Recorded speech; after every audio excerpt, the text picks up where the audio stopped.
Uh, Good evening, everyone. Welcome to our first live stream. I am Wiley Anderson, And I'm Lucas Hutton. uh, and this is our not. Oh, good evening, everyone. What are we getting? Welcome to our first Why are live we stream. getting us? I am Wiley What? Anderson. And I'm Oh, Lucas Hutton. And uh, with first streams and come this is our malfunctions. We've had our fair share of that not today. the we're getting playback. We're getting playback.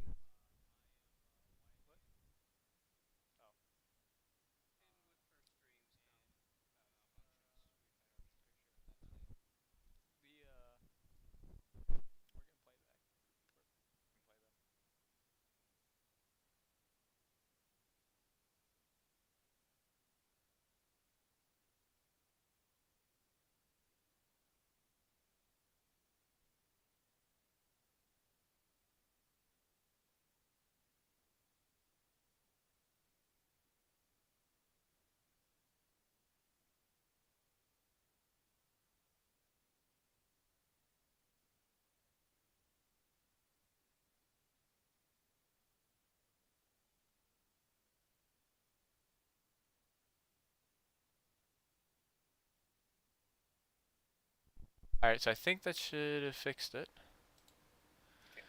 Um, so as I was saying, this is our first stream. This wasn't the first stream we necessarily wanted to do. Uh, we had everything set up. We came to turn everything on this evening.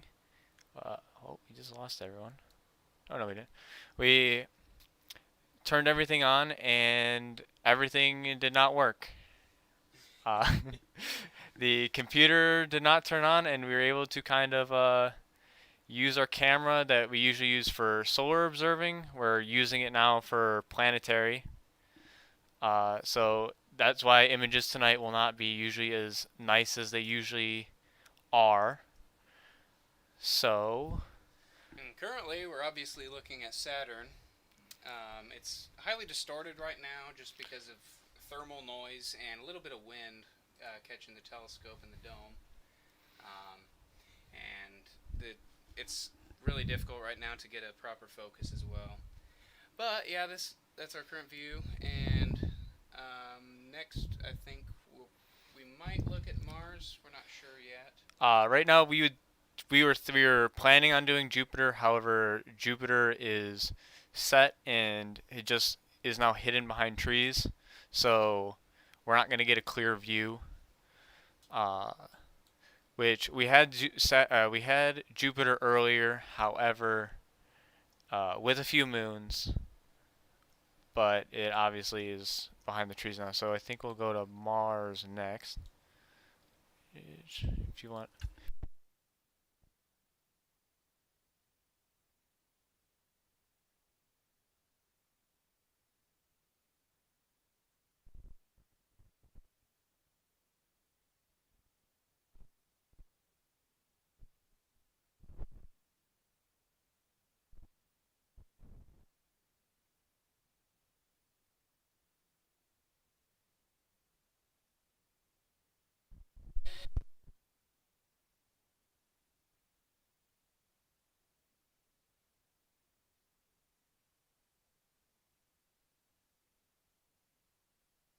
The telescope we're using is a 16-inch Schmidt Cassegrain reflector telescope.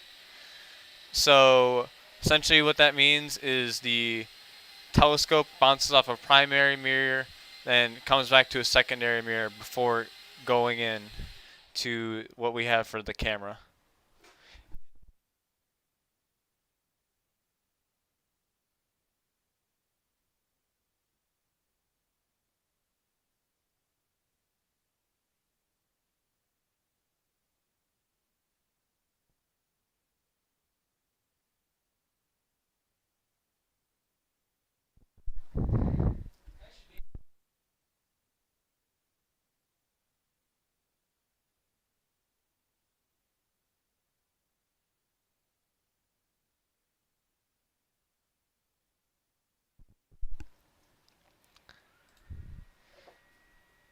So right now we're slewing the telescope over to Mars.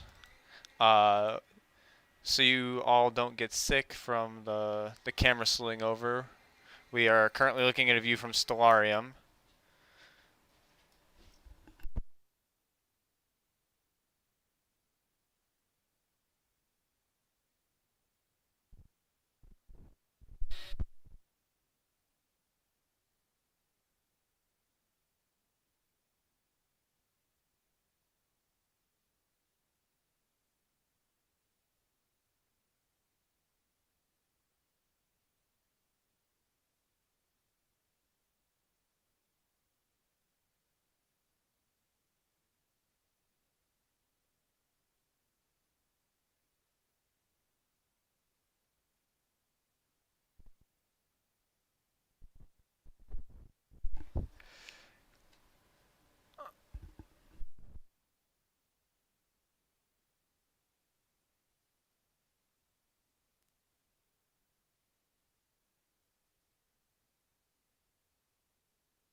So right now, Lucas right now is moving the telescope over to Mars.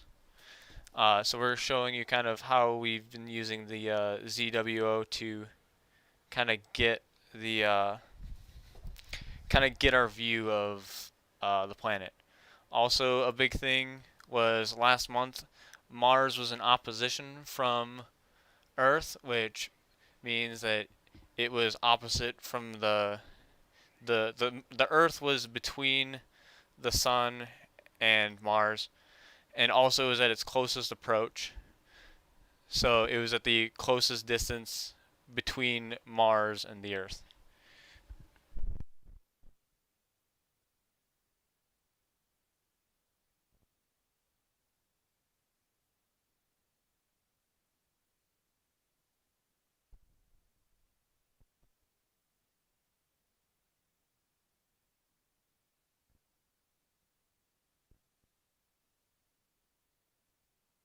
If anyone has any questions or anything, you're feel free to ask.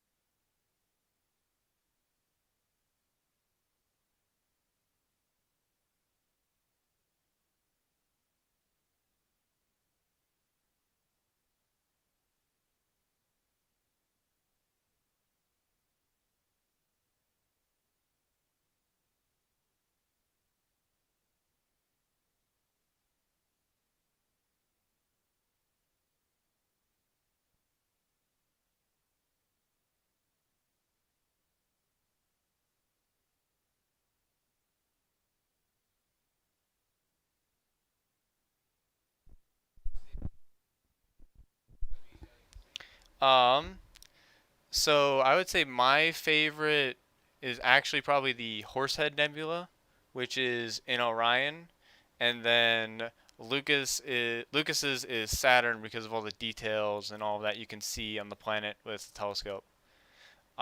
Usually in this telescope, if you were to look through an eyepiece, you can see the differences, like the split in the rings, as well as a bit of the clouds and some of the moons.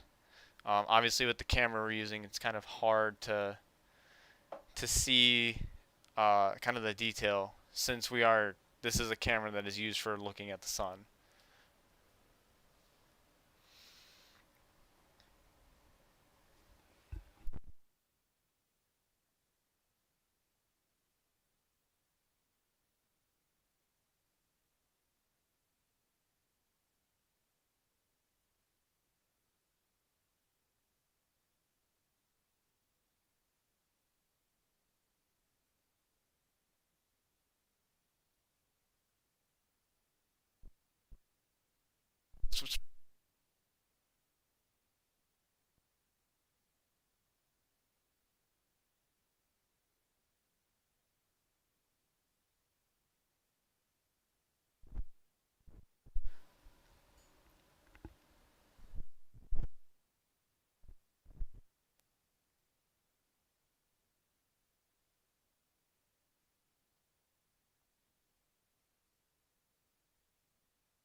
Right now, Wiley's giving it a go, um, trying to get Mars. It's a lot more difficult than you think.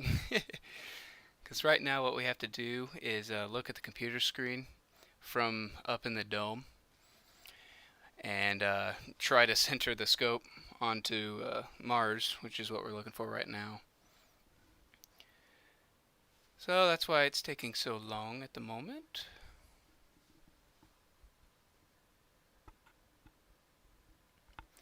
But right now, if you go outside, you should be able to see the Pleiades star cluster. Probably, I think it's around here. I'll show it on the little stellarium here. Let me zoom out. Mm-mm-mm.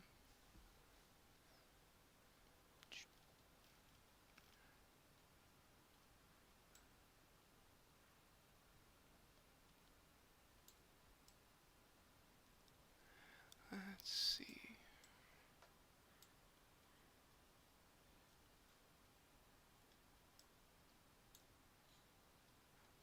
There it is in the east.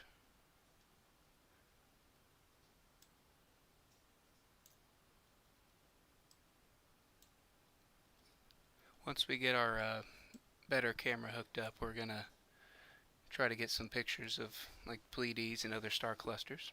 Oh, Dr. Packy has a comment here. Perfect night for observing, or at least it is up here in Urbana. Yes, it is actually.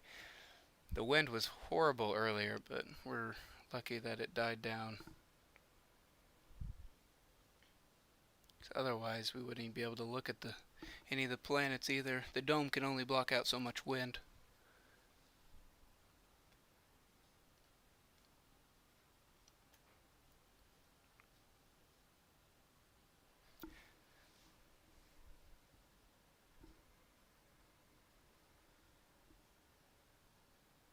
Some future streams we're gonna do is we'll also take some solar shots of the sun. Hopefully, get some sunspots and some activity around the atmosphere, like the upper atmosphere of the sun.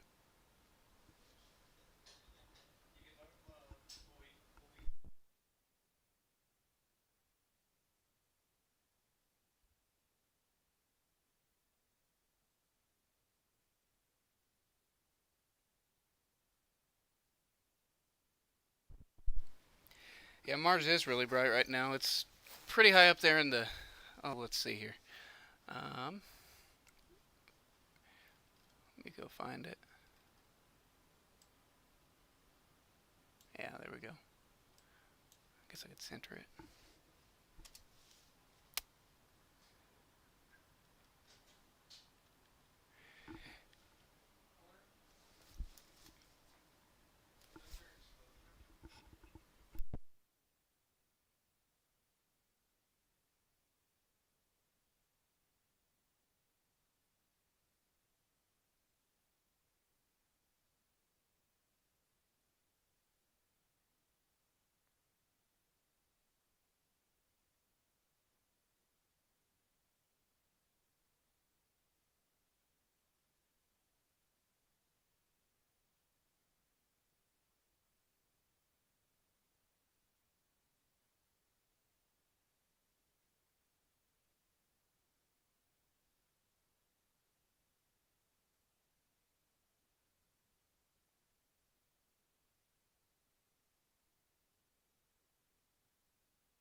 Um, so Sarah asked if we look east for Mars. Yes, at least at the moment. Um, so right now on your screen, this is a program called Stellarium. It's actually free if you want to get it on your computer, or they have it for the phone as well. But yeah, Mars is about southeast at the moment. Big and bright out there. It really stands out.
Another one of our future objects we're going to be looking at is the Andromeda Galaxy.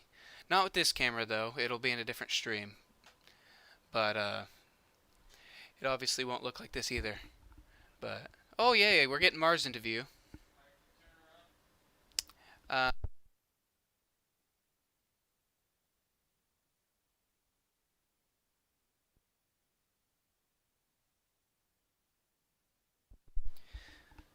okay, let's see.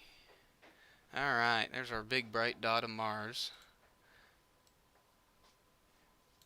Need to adjust the exposure so we can actually see it.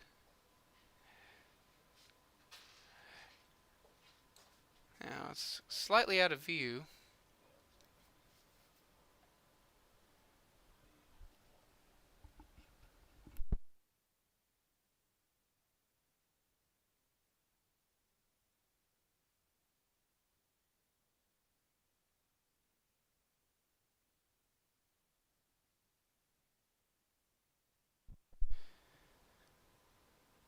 So this is a pretty good eye into the what we have to deal with when taking at least planetary astrophotography,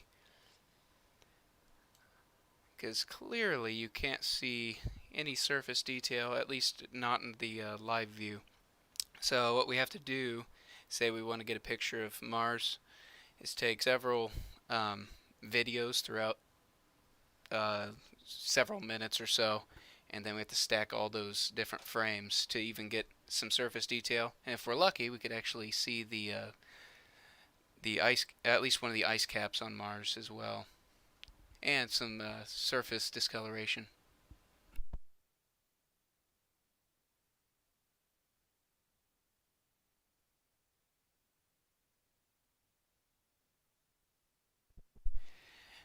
And as we're talking about astrophotography, the image of Andromeda over here on your here, I will just go to it real quick. Okay, now this image isn't a single frame image. It's actually a bunch of stacked images on top of each other, and that's how you get this clear view of, like, say, the Andromeda Galaxy or even Mars. I will go back to Mars right now, so we can actually see what we're looking at. Yeah. Okay.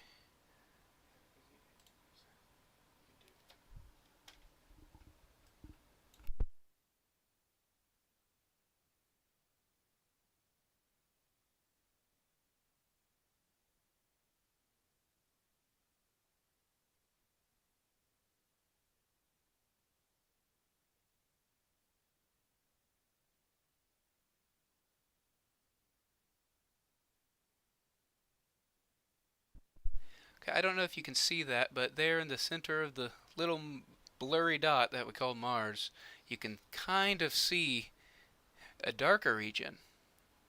And then if you look over here on the right-hand side of the screen, you can see the obviously the super clear image of Mars. But you see that darker uh, region there. That's actually what we're seeing in this image. Just much more blurry because there's no stacked images. It's just a live view of Mars right now.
now I'll show you another object that we're going to be looking at in the future when you come back for another live stream.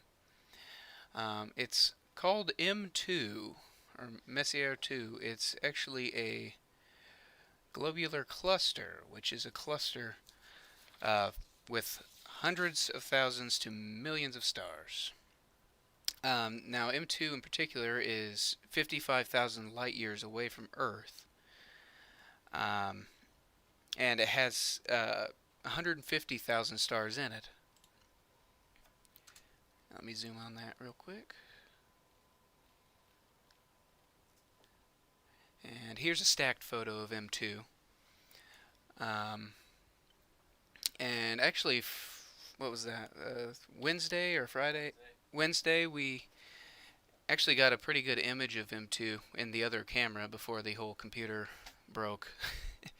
So I'd show you that, but unfortunately the other computer's not even in here now, and yeah, but you can see clearly the huge jumble of stars we have here, and it at 138 billion years old, it's or 13 billion, not 138. Sorry, 13 billion years old. It's one of the oldest clusters in the Milky Way.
Okay, I'll show you another future object we're going to be looking at.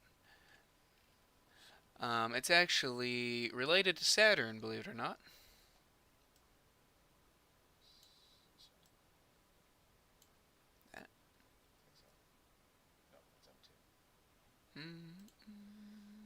Oh, looky there. There it is. And it's got the lovely name of the Saturn Nebula. And I bet you could guess why. Because at first glance, it's shaped exactly like Saturn.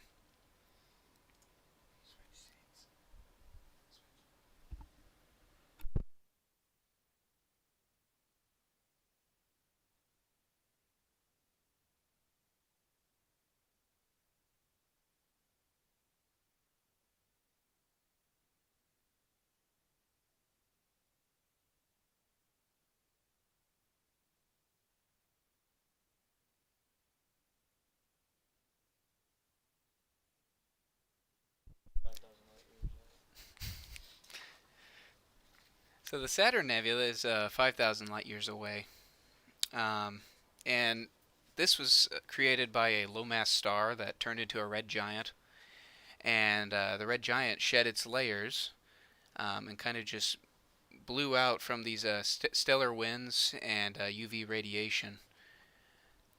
And at the center there, where it's bright, that's the star that's transforming into a white dwarf. So this will look really cool in future streams, and hopefully we'll actually show you the astrophotography process to so you can see what goes into actually capturing a picture. Probably not quite this good, but still pretty good.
Thank you for sticking around during our first stream.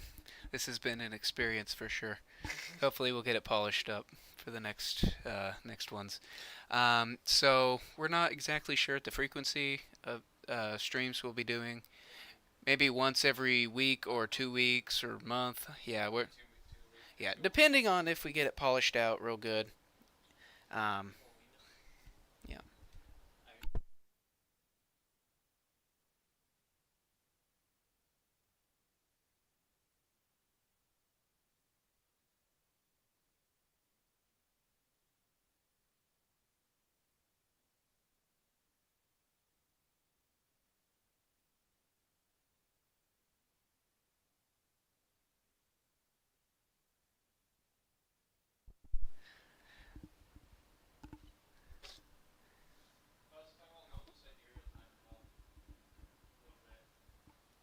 Oh yeah, and on your screen you can see the coordinates, 39.47 by negative 88.18. That's just the coordinates to the EIU Observatory.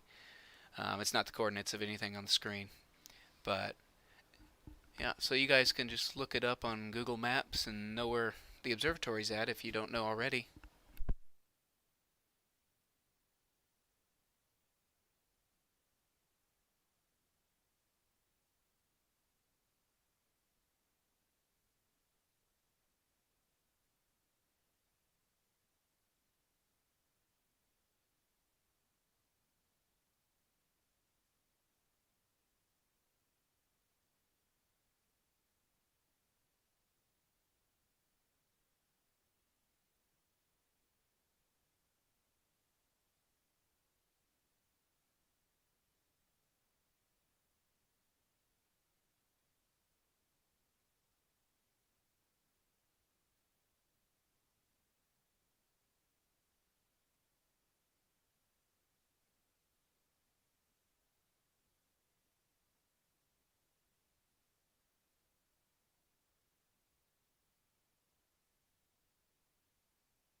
One thing I didn't mention is the stellarium image of Mars. You can see these two bright dots, Deimos and Phobos. Well, those are actually the two moons of Mars.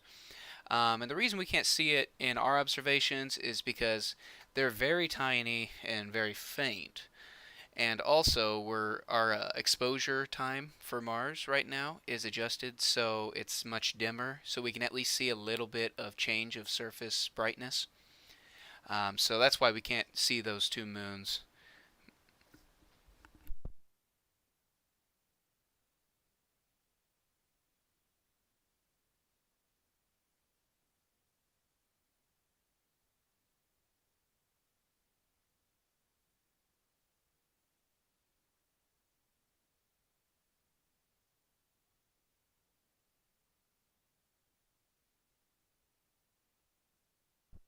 And as we said earlier, feel free to ask any questions you might have, or even requests for future objects to look at, or different uh, clusters, open clusters, globular clusters, or nebulae or galaxies. Anything you guys want.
We'll probably end the stream here in about 7 minutes or so.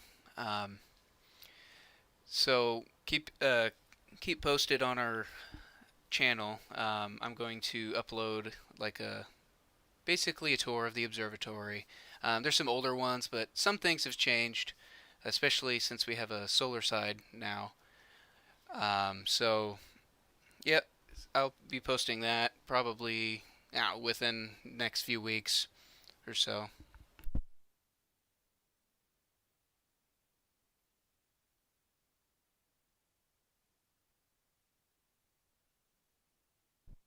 So this is kind of ironic and funny. We just realized that the solar side of the solar side of the observatory, with the solar telescope and the 10-inch Meade Schmidt Cassegrain, uh, it's actually a 1 year anniversary today. So it was opened up 1 year ago today, and we decided to do our first stream today. So that's pretty cool.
Right now I have Jupiter up on Stellarium while Wiley closes the dome. Um, so you can see the four Galilean moons. We got Ganymede, Io, Europa, and Callisto. Um, Hopefully, in a future stream, we'll be able to actually observe Jupiter and be able to see all four of the Galilean moons because it's really cool when you see it through a camera or an eyepiece because they're all in a straight line orbiting Jupiter. Um, and we'll be able to see the bands of Jupiter as well. And after stacking some photos, we might even get a good view of the great red spot that Jupiter's so famous for. But yep, those will be ideas for our future streams.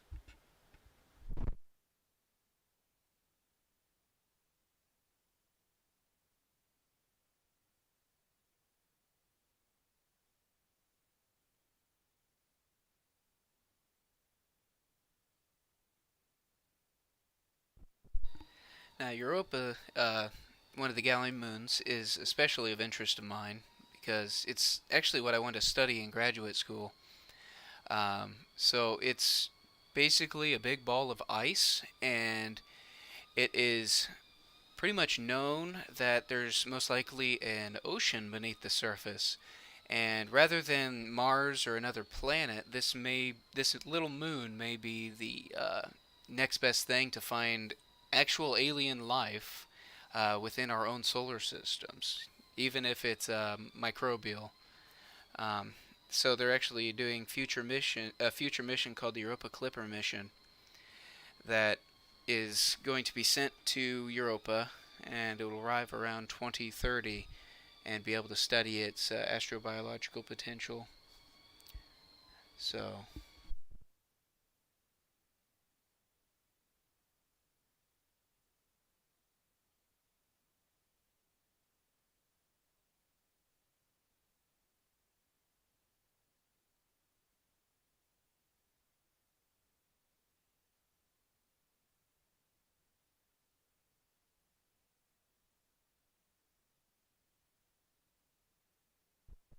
If you look outside right now, you'll be able to catch Jupiter and Saturn both setting in the southwest, while Mars is still big and bright,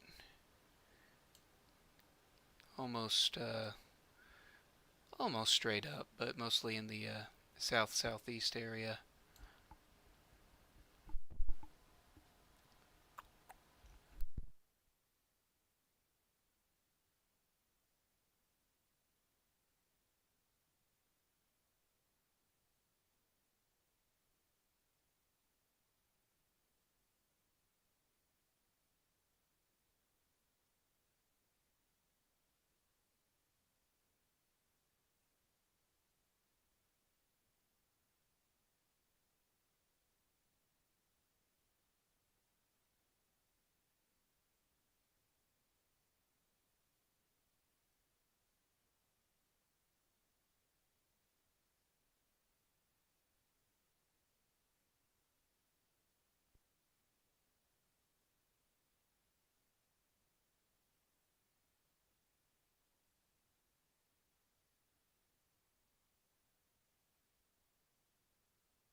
All right, we're going to end the stream. Thank you everyone for joining us for this first trial, and I hope you guys join us for the next one. And we'll have more everything polished out, hopefully, and we'll get a good one for you. I'll land it on this view of Pleiades. I hope you guys get to go check it out if you see a window or care to go outside at night. The Pleiades are big and bright. They're in the east sky. So, all right, you all have a wonderful night.